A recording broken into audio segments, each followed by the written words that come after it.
Job 38. Alors, du sein de la tempête, l'Éternel répondit à Job. Qui donc obscurcit mes desseins par des discours sans connaissance? Mets ta ceinture comme un brave. Je vais te poser des questions, et tu m'enseigneras. Où étais-tu quand je posais les fondations du monde?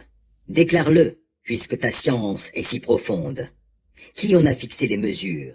Le sais-tu donc? Qui a tendu sur lui le cordeau d'arpenteur? Dans quoi les socles de ces colonnes s'enfoncent-ils? Qui en posa la pierre principale d'angle, quand les étoiles du matin éclataient, unanimes, dans des chants d'allégresse, et que tous les anges de Dieu poussaient des cris de joie? Qui enferma la mer par une porte à 2 battants lorsqu'elle jaillit du sein maternel?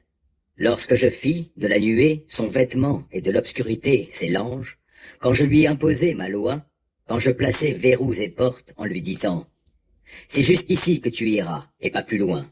Ici s'arrêteront tes flots impétueux. » As-tu un seul jour de ta vie commandé au matin et assigné sa place à l'aube, pour qu'elle se saisisse des extrémités de la terre et qu'elle en secoue les méchants? Alors la terre est transformée comme l'argile sous l'empreinte, et toutes choses sont parées comme d'un vêtement. Mais les méchants se voient privés de leur lumière, et le bras levé et brisé. Es-tu parvenu jusqu'aux sources qui font jaillir les mers? Ou t'es-tu promené dans les profondeurs de l'abîme? Les portes de la mort ont-elles paru devant toi? As-tu vu les accès du royaume des épaisses ténèbres? As-tu embrassé du regard l'étendue de la terre? Dis-le, si tu sais tout cela. De quel côté est le chemin vers le séjour de la lumière? Et les ténèbres, où donc ont-elles leur demeure? Pour que tu puisses les saisir là où elles se séparent, et bien comprendre les sentiers de leur habitation. Tu dois connaître tout cela, puisque tu étais déjà né, et que tes jours sont si nombreux. As-tu visité les greniers qui recèlent la neige, et les dépôts de grêle, les as-tu vus? Je les tiens en réserve pour les temps de détresse, les jours de lutte et de combat. Par quelle voie se répand la lumière? Par où le vent d'Orient envahit-il la terre? Qui ouvre le passage pour les torrents de pluie? Qui a frayé la voie aux éclairs de l'orage tonitruant, faisant tomber la pluie sur une terre inhabitée, sur un désert inoccupé, pour arroser les solitudes et les régions arides, et pour y faire germer l'herbe? La pluie est-elle impaire? Et qui donc a fait naître les gouttes de rosée? De quel sein sort la glace? Qui a donné naissance au blanc frimas du ciel? Lorsque les eaux durcissent pour devenir comme la pierre et que se fige la surface des lacs profonds.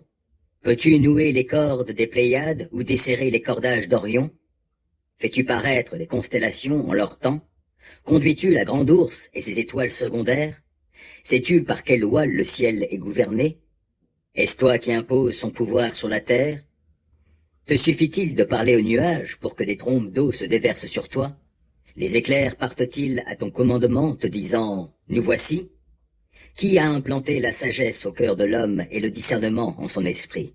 Qui a la compétence pour compter les nuages? Et qui peut incliner les amphores du ciel pour agréger en glèbe la poussière et pour coller les mottes de la terre? Peux-tu chasser la proie pour la lionne?